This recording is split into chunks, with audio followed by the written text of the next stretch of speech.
Hey guys, welcome to another episode of Coffee and Cannoli. We're back once again with Campo, and we got a special guest today, the Puttyman himself, Gamer Potheads, right below us. Puttyman, want to plug your stuff? Channel, YouTube. I got a bunch of stuff. Just Google Gamer Pothead, you'll find me. I'll have his link in the bio and the description as well. So today we're going to be doing our top 5 favorite Sega Genesis games. So, Sega Genesis was a big part of me growing up. I'm sure, Putty, it was a big part of yours. Better than SNES, down. But anyway, well, I'll get into stories later. But yeah, but I remember going in Florida at your nonna's place. Yeah. So we're gonna start with Puttyman. Let's start with your number 5. Okay, so for my number 5, I've got Eternal Champions. Now, a lot of people don't know about this game, and it's because it competed with Mortal Kombat, but I love the visceral, like using the stage fatalities, which weren't even called fatalities, but the game itself, I felt like it was one of those gems that a lot of people passed by because they had Mortal Kombat, Street Fighter. It was Sega's attempt at making a fighting game, but it was just, I was addicted to it. Like when I was bored of Mortal Kombat, I went to Eternal Champions, and I just freaking love it. I want them to make more. Why do we only get one? I'm so bad. Anyway. Good pick. Yeah. Campo. Okay, so just to keep his spirit alive, he's not dead, but like keep his spirit alive in typical Caps fashion, I have gone with multiple double choices. Because I don't follow the rules, just like Caps. My channel don't have no rules. My number 5 is a tie. Once again, this is my favorite games, not what I think are the best. Mortal Kombat 2 and Maximum Carnage. Oh my God, that was an honorable mention. That's a good pick. Yeah. Yes, I love Maximum Carnage. And just quickly, the reason Maximum Carnage is there is because I played that game so much that I literally broke the game and had to buy another one. Green Jelly too did the soundtrack, and oh my God, Green Jelly is the shit. And I found that the Maximum Carnage Sega was slightly better than the Super Nintendo version. Was better. Yeah, definitely, yeah. My number 5 is Streets of Rage 2. That's on my honorable mentions. That's my number 4. Yeah, Streets of Rage 2. Putty, what's your number 4? Yeah, what's your number 4? Sorry, go ahead. Talk about it. Go ahead. No. Like, we're going to talk about it when you say your number 4. Yeah, that's the reason why I said it was my number 4, because I agree with you. I love the first Streets of Rage. I owned it, but when Streets of Rage 2 came out, and that the little kid is like killed the little kid, the rollerblades. Like when he came out, we get on your back. What? I was like, oh man, I loved it. It was Sega's answer to Final Fight. And I feel like they did it so much better in my eyes. I don't love Final Fight, but I thought Streets of Rage was much better. And recently we had Streets of Rage 4 come out. Anybody have a chance to play that? No, but I heard it's pretty good. Streets of Rage 4, if you played Double Dragon Neon, it improves on what they did with that. It's the same developer. Definitely play it. And the Battletoads remake, it's got is it as difficult as the original though? I don't want to play Battletoads. No, it's a little easier. It's a bit easier. I had the quasi Battletoads remake that was on Xbox 360. Yeah, no, don't play that one. Yeah. See, I was one of those kids that when you went to either buy or rent a game, you were stuck with that game. And Battletoads was one of those positions where for like 6 months, all I had for a new game was Battletoads. I beat it. It pissed me off, but I beat it. Oh yeah, a lot of swear words in that one. Campo, number 4. Okay, so keeping Caps alive again. Earthworm Jim 2 and Aladdin. Yes. I love Aladdin is the most underrated game of the entire 16-bit era. It is. And like once again, the Genesis version was superior to the SNES version. It was not even close. Yeah. Completely. Same thing. Like it's not, this is on my honorable mentions, which we'll get into later. But my number 4 was Altered Beast.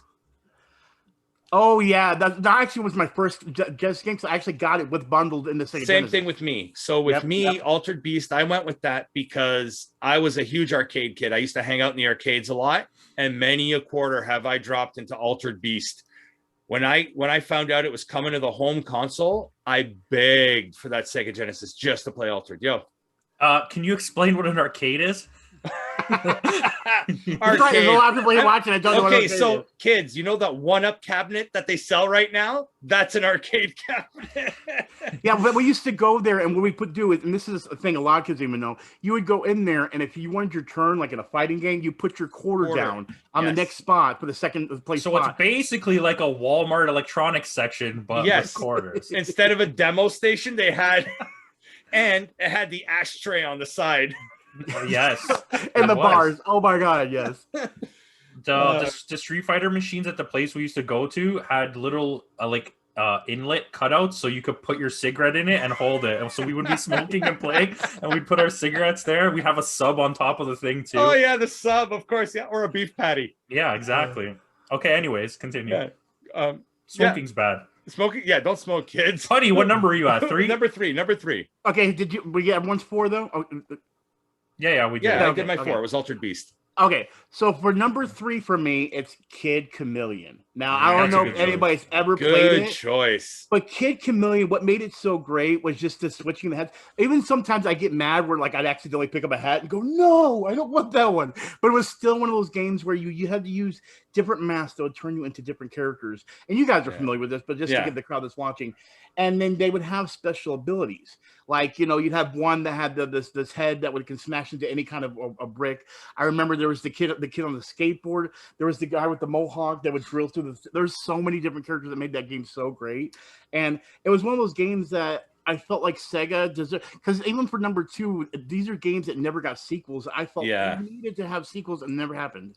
Sega is notorious for that. Yeah, Kid Chameleon, I find with the mask concept was very similar to Majora's Mask before Majora's Mask. Exactly. Or Mario's hat before Mario Odyssey. Yeah. All right, Campo. that's me. Yeah. Oh, my number 3 this is going to be weird because I was way younger than you guys at this point playing this, but Phantasy Star 4. Oh my God, I got Phantasy Star 4's honorable mention. You guys are picking on my honorable mention. Yeah.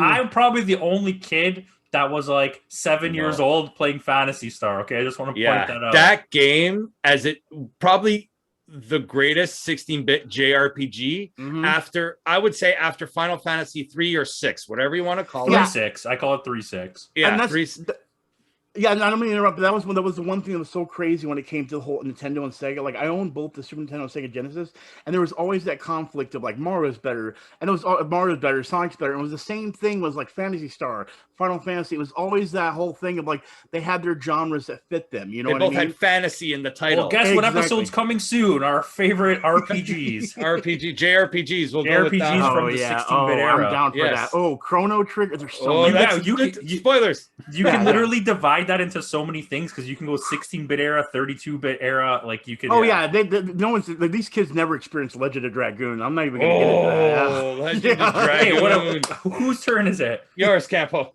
I went. Phantasy Star 4. Phantasy Star. Okay, so it's mine. So once again, my channel, my rules. I put the entire Sonic series 1, 2, 3, and Sonic and Knuckles. Oh, we really get to play by the rule? It's my channel, this is my the best rules. part of his channel. Okay, There's no rules. All right, we're doing that rule. My channel, my rules. So I right. put the entire, because you can't just pick one of those Sonic games. They're all fantastic.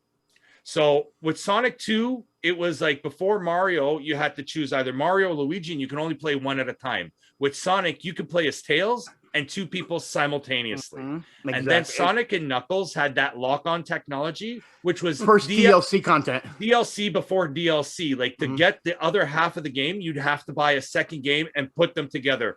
People, Google Sonic and Knuckles lock-on technology, and you'll be amazed what this thing used to be able to do. And you could actually do 1, 2, and 3 on that thing. And even play one with had Knuckles as the other. It would be like unlocking Knuckles as a character in the older games. It was the Sonic series. Let's not count Sonic Spinball, but the Sonic games were top-notch.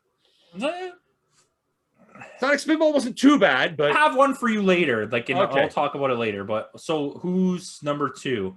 Puttyman. Okay, so for my number 2, mine is Comics Zone.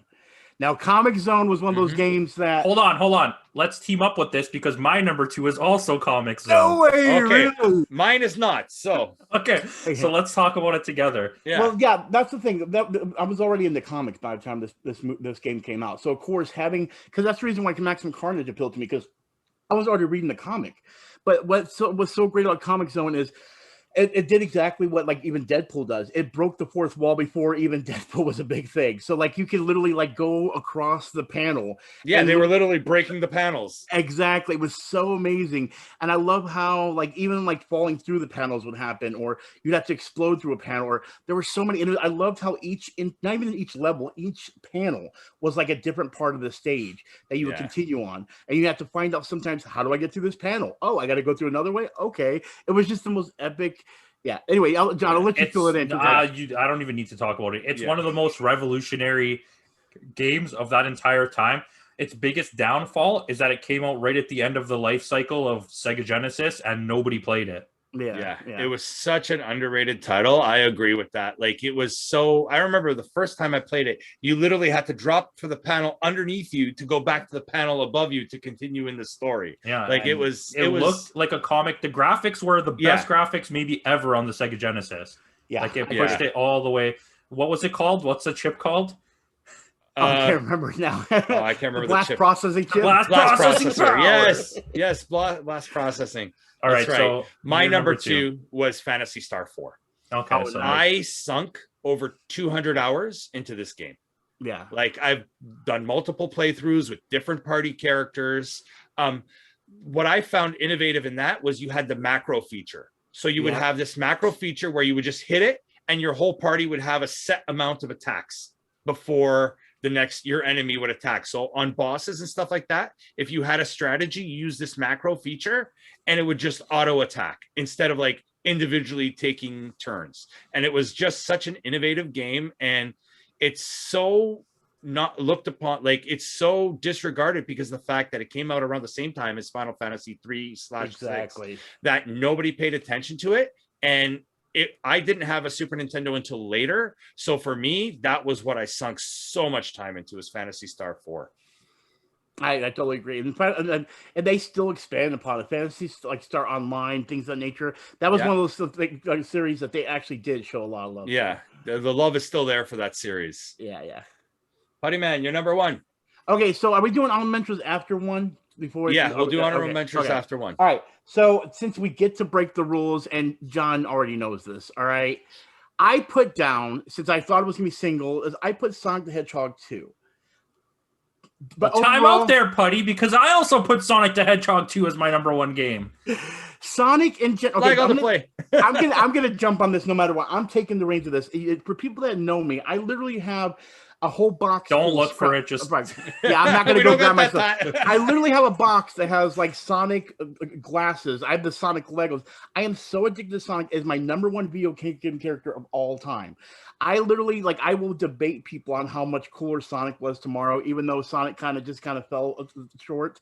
It's my passion for Sonic, because the thing is was Mario felt too slow. I needed more pace. I needed something that was more exciting. And I remember when Sonic first came out and I got it for Christmas, it was like, it was exploding in my head, like, oh my God, the speed. And of course, when you're a kid at that age, when he came out, I was like 11 years old. So it was one of those things where I've been dealing with these slow games, and then here comes this thing. So Sonic 1, but then when Sonic 2 came out, it's like each time it improved upon it. You know what I mean? Yeah. It's like they knew what they were doing. Like Sonic 2 will always be a blessing, just because I felt like right there is where they knew what they were doing at most of all, because that's when we got the spin dash and everything else. 3 was when we started getting the special stuff, like the collecting rings with the electricity bubble, and then all the other moves and everything. And then of course the underwater bubble. Yeah, exactly. And then you also had the fire one, which you couldn't go underwater with it, but you could definitely do that flash forward. My whole point is everything about it was just so clean and perfect. It's the reason why he became an icon for the system in general, just because how fun he was. But just I absorbed it. Like I was one of those people that defended him to this day, even though the games he has is horrible. Now he competes in the Olympics against Mario. Yeah, exactly. And that's the weird thing. I did not buy doubles of any amiibo except the Sonic one to open and one to keep in the box, and it's still in the box to this day. I will not touch it. So that's how much I love Sonic. So Sonic in general, number one. Campo, what about you? What are your memories about Sonic? Well, Sonic 2 for me, and not the rest of the series, just Sonic 2. 2? Okay. I'm okay because with that. I do think that the other games got better, but Sonic 2 is the reason that those games exist. Sonic 1 is a fine game, but it's nothing even in comparison to Sonic 2. Sonic 2 is arguably the best Sonic game that's ever been made. Mm-hmm. I could agree with you on that. Yeah. Yes. And I spent more hours playing Sonic 2 probably than anything else. For Sega Genesis, calm down. Than anything else, and he's iconic. Currently has the best movie of any video game character. 100%. And I don't know, he just is. But in on an argument to Putty before we move on to your number one, I mean, you can defend him all you want. After the Sega Genesis ended, it was just like that's it. big pile of Sega. food. I like the Sonic Adventure games. What's your number one? My number one is Golden Axe. Ooh. Golden Axe. I was debating so hard at putting it at number 5. Yeah, my number one is Golden Axe, only because, like I said, the arcade cabinet, played it to no end. I remember getting it for the fact that you can choose 3 different characters with 3 different movesets and 3 different abilities and 3 different magic abilities. So there was a strategy involved in who you chose to play in Golden Axe. And if you play on anything less than hard, you won't get the true ending either. Yeah. Yep. Right? It's locked behind the hard ending. You have. I never beat it, so I have. Like Putty did with the other games. I sunk so many hours. I actually beat both Golden Axe 1 and 2. So yeah, I would say Golden Axe 1 is superior to 2. Oh, yeah, of course, yeah. But like, I mean, the mounts that you can ride, the tail whipping dragon, the fire breathing dragon, each with its own separate move, like the sprites, the sound, it's just like, it brings me back to those arcades. Hence the lighting in here, it's reminiscent of those arcades. It's basically my arcade room. And they encourage gnome abuse by beating up a gnome with a little sack. Right? The little sack gnome, he would either drop the meat on the bone or the potions. Oh, so many fun memories about that game. But let's anything else you want to add before we jump into some honorable mentions? No, well, that's what I was ready to go I want to talk about how we're going to organize these honorable mentions. I'm just going to list off a bunch of random games. I'm going to. Let's go in a circle the way we're doing it now. Okay. One by one? Yeah, just go one by one, because I bet you most of us are going to have the same ones, and I'd rather we all get a chance to talk than like me just screaming out everyone's answers, right? Exactly. Should I name any honorable mentions you guys already named your list too? Because I've got basically 6 you can, mentions. I've mentioned already. Yeah. Just pick an honorable mention. Just go. Hurry up. Okay. All right. So the first one I want to do is Toe Jam and Earl. Fuck you. I don't know. Out of my face. I don't know. Yeah, that's on my honorable mention. That was my first one. Yeah, that's my first one too. Well, the Fantasy Star Earl. 4 is my number one. And my second honorable mention was Toe Jam and Earl. Yeah. But that game was so amazing. But I can't wait till I get to the third one, the one after Toe Jam and Earl. But anyway, Toe Jam and Earl was it's another one underrated. Yeah, it falls in a category with Earthworm Jim. Yeah. But see, I actually put Earthworm Jim 1. You put 2, and that's the reason why two is better for me. Yeah. I mean, I can see why. Yeah, I can see. Okay, so here I'll give you one. Oh, first I just want to talk. I want to call something out. Dr. Robotnik's Mean Bean Machine. Yes. I actually still have my copy. You guys were talking about Sonic games. I forgot. I just remember that. Okay, I remember that one too. I wrote it down while you guys were talking. Fatal Fury. Fury. And Samurai Showdown too. I just thought about that one too. Holy crap! Okay, that's it. I just wanted to say it. You guys can say whatever you want now. Okay, so let's address this then. Let's address the whole Mortal Kombat situation. Even though that was not a Genesis exclusive, the Genesis had the blood code on it, and I think Mortal Kombat 1, yeah, and I think that's what sold a lot of Genesis units over the Super Nintendo, was because of the fact that you can access that blood code, and like it created such a controversy behind that to this day they're still talking about violence in video games for that reason. Exactly. Yep. That and Night Trap is still the conversation. But that's Sega CD. Was it exactly. CD or 32? Yeah, it was CD. No. But still, I'm just saying the debate as far as like the violence in video games. It was Mortal Kombat and Night Trap. There were the two big ones that All right. Buddy, tell us a game. Okay, so the one I have here, and I can't believe no one mentioned it, and I hope to God that you guys haven't mentioned, Rocket Knight Adventures. I don't. Yes, I have that on mine as well. Rocket Knight Adventures is one of those games. Oh, I literally have it right here. Rocket Knight Adventures. The reason I love that game so much is it did something that a lot of the platform games didn't do, and that was the whole rocketing where you actually bounce against the walls. And back then, I remember there was playing games like Plock. No one knows what Plock is, and I was addicted to Plock. Plock, I can't remember the other one. It's the other one where it had that mohawk that we actually throw. Yeah. And then there was another one that had a mohawk they would actually shoot out of his head, but I think it was only on SNES. But he would like throw a mohawk from his head across the field. But there were so many games like that where they used characters. But Rocket Knight was the one I always felt was standing out through all the crowd of all of them because its aesthetic look with the pigs and everything was beautiful. But then not just the visual, the gameplay style with the be able to use the sword, be able to hang by your tail, and at the same time be able to use the rockets to propel yourself. And to add to that too, that's where the Sonic lock-on technology came from, I think, from Rocket Knight, because in the later Sonic games you were able to lock on to those bounce pads, and I think that dash came from Rocket Knight. Yeah, and that's one of the reasons why I felt like I had to be in there. So I was like, oh god, I was hoping one of y'all would at least knew what it was. Not no, to completely. I completely knew Rocket so this my next one comes with a story.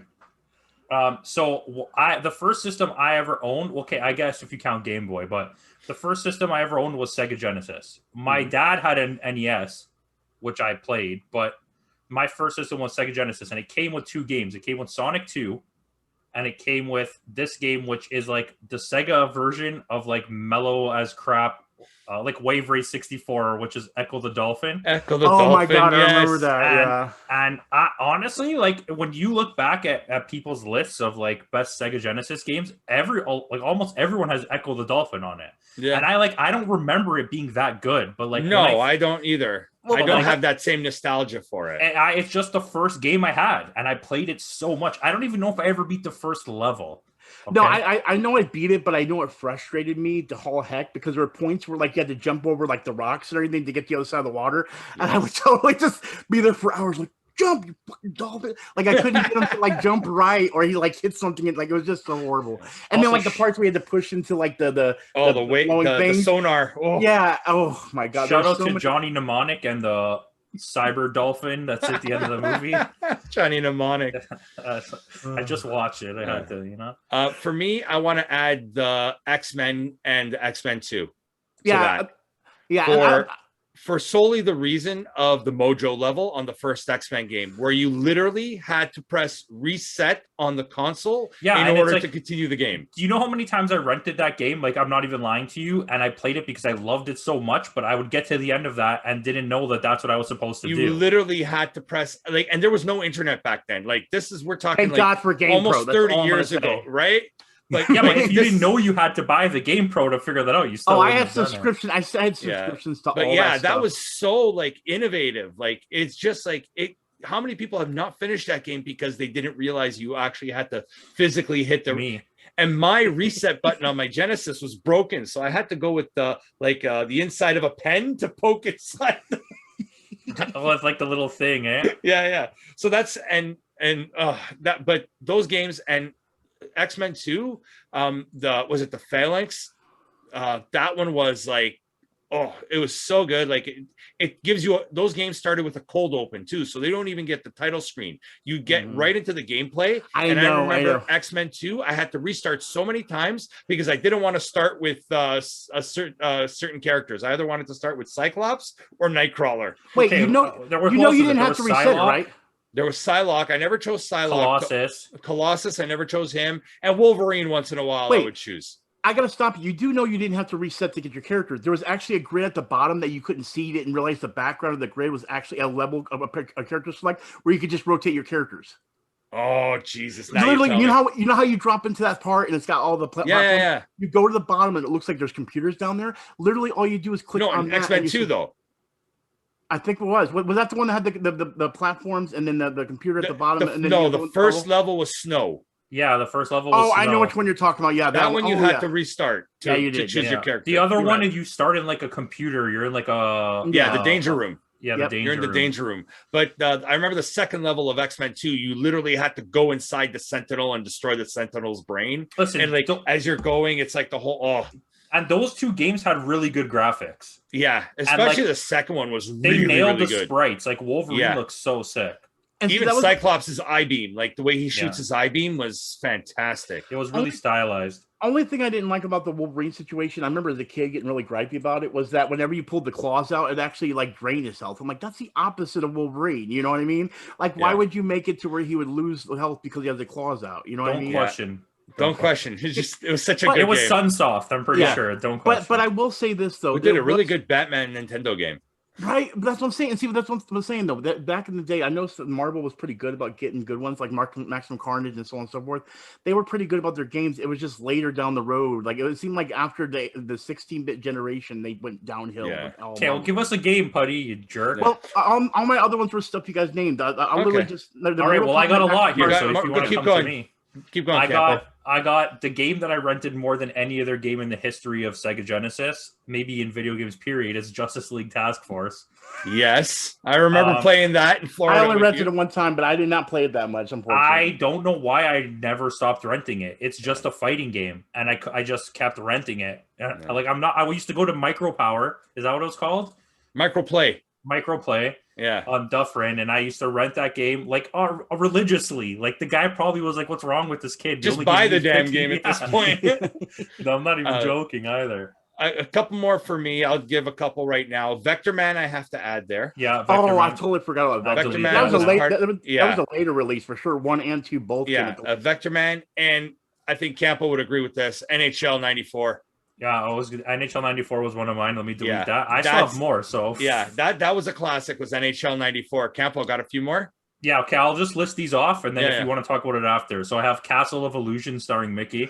That was such a great game for a freaking Disney game. Yeah, like, that's right. How crazy good was that game? You can throw in Quackshot with that too. Yes, and this not Scrooge. Is it Scrooge McDuck? There's but that was an NES game. That was an NES game. That was DuckTales. Yeah, because I remember they had like Chip and Dale's Rescue Rangers. Which I forgot. I just thought about Aladdin. I said Aladdin. It was in my top 4. That was the top 4. Oh, okay. Yeah. Okay, so ready? Okay, so I got Adventures of Batman and Robin. Yes. The based on the animated series. Yeah, which I had that on Game Gear, Game Boy, and Sega. Oh, that Game Gear. 9 batteries. Listen, I'll tell you that in a second. So TMNT, I believe it's called Hyperstone Heist. Yes. Strider, the first Strider. The first Strider, yeah. And then Contra Hardcore. Oh, but Hardcorps. Yeah, Hardcorps is amazing. Yeah. So, okay, but listen. So, oops, what did I just click? So, anyways, I had a forgetting what I'm talking about. Well, I'll throw one out there. I had Revenge of Shinobi on mine. Revenge of Shinobi. That was on my list too. I deleted it by accident, so good thing you said that. So I had the Game Gear. Yeah. And I had I think I had 4 games. I had Sonic Pinball. I had the Sonic, whichever game was on it. Sonic 2 or 3. Sonic something too. Not Sonic Adventure, but Sonic. Yeah. Okay. Sonic 3D Blast. No, it was Sonic something, but it wasn't one of the main story games. And then I had Dragon, the Bruce Lee story from the movie. Nice. And I had the Batman and Robin one. And I only ever had those 4 games. I never got another game. Nice. I still have it, by the way, and it's. I had columns. Oh my god! Yeah. I remember they gave you columns in the Game Gear just because. Yes, columns. There was a really good game. And I believe there's another version for it on Sega Saturn, and it was like a shoot 'em up, but you were a guy and you were holding like a big gun thing. Gunstar Heroes. That game was sick. Gunstar Heroes. Yes, that's probably like one of the best shoot 'em ups ever. Going back to the Disney kick there, you also got to put the Lion King in there too. Yeah, that's what I was saying with the Lion. Yeah, Lion King was amazing, and like you would never think that platform would work because he's just fighting like there's bugs and everything. It's mainly like bugs. But it was such a fun game. So many hours. Like sorry, go ahead. Was Alex Kidd on Sega? On the Master System. It was on. No, they did bring it to Genesis. Oh, they did bring an Alex Kidd to Genesis, but the one on the Master System was. Between Alex Kidd and Wonder Boy on the Master System and Double Dragon, that's it. Yeah, exactly. Yeah, that's pretty much all you had. And then you had there's Outrun. Yeah, well, not just Outrun. There was the one Space Harrier. Space Harrier. That's the one I was trying to think of. Yeah, Space Harrier was dope. Yeah, there was Space Harrier 2 on the Genesis. Yep. So my screen is going crazy. I want to add maybe Rystar was another underrated game. Yeah. You know what? People are gonna laugh at this, but McDonald Land Adventures. McDonald Land Adventures is all right. It was not a bad game, and people laugh at that because it's McDonald's, but it's a decent platformer. It's not a bad platformer. I agree. I definitely agree. I'm trying to think what else was there that was dope. That's why I had to bring up a list because I remember there was some stuff missing. Was it Dynamite Heady?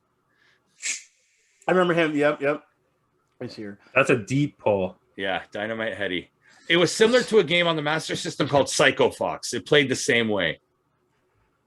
I'm trying to look up one here. Yeah. Oh, Decap Attack. I don't know if you guys remember that where the guy would like throw the head and everything. Yeah. I'm actually trying to remember because there were so many games, and I'll admit I was lucky that I had the Super. Because each Christmas I get like a new console, so I got the Super Nintendo and the Sega Genesis. It was my uncle Clarence. On my stepdad's side, he would give $300 and say that is for Chris only, me. Yeah. And I'm like, okay. And they were like, what do you want? I'm like, I want a video games. And I would always want the new console because my uncle would have it. And he's like a teenager. So he'd be like, ha, I got it. And I'm like, fuck you. Well, I wouldn't say that, but I would still get mad. And of course I'd have to go and get it myself. So each Christmas I was like, I want this console. So we got to add to this Castlevania Bloodlines. We can't forget about Castlevania. There you go. Bloodlines. That's the one I was just trying to think of. Yeah, it's probably the best to me personally. The best of the 16-bit era was Bloodlines. Yeah, I agree. It's better than Simon's Quest. I don't know. Oh, it's 16-bit. Okay, never mind. I was gonna say 16-bit era. Okay. Yeah. I was about to say Symphony of the Night was like a legendary game. Yeah, that was. But I would say it's better than Super Castlevania. Oh, I agree. Yes. I agree. 100%. Yes. And Bloodlines was the better game. And going back on the RPGs, we got to do Shining Force 2. Yep. Shining Force 2 was another really good JRPG. It was a lot of fun. It was that first type of like it built on what Final Fantasy and Dragon Quest were doing at the time, I think. And it's funny, I brought up a list here, and as soon as I brought up the list, I saw games I remember, and I totally forgot, like Afterburner 2, and then another one called Another World. I don't know if you guys ever played this, but Another World actually used like 3D polygons. Like it was the first time I actually did that. No, I haven't played that one. Yeah, and it walked like Prince of Persia, where you would like walk slowly, and you'd see like a creature. So then it would turn around and he would like run, like in the old Prince of Persia games, where it had like that trot move to it. But it's because they were making like 16-bit into polygons. So it was amazing. Okay. So that's our Sega Genesis episode. If anybody has anything else to add. No, I would say just comment below. What are your favorite? Yeah, what are your favorite? I was going to say, what are your favorite Sega Genesis games? 16-bit games, video game memories in general. Once again, I'm Johnny Donuts 777. We got Campo.reviews over here and Gamer Podheads. You can find the links to their channels and everything in the bio and the description below. Like, comment, subscribe, all that fun stuff, and we'll see you guys next time. Thanks again. Peace.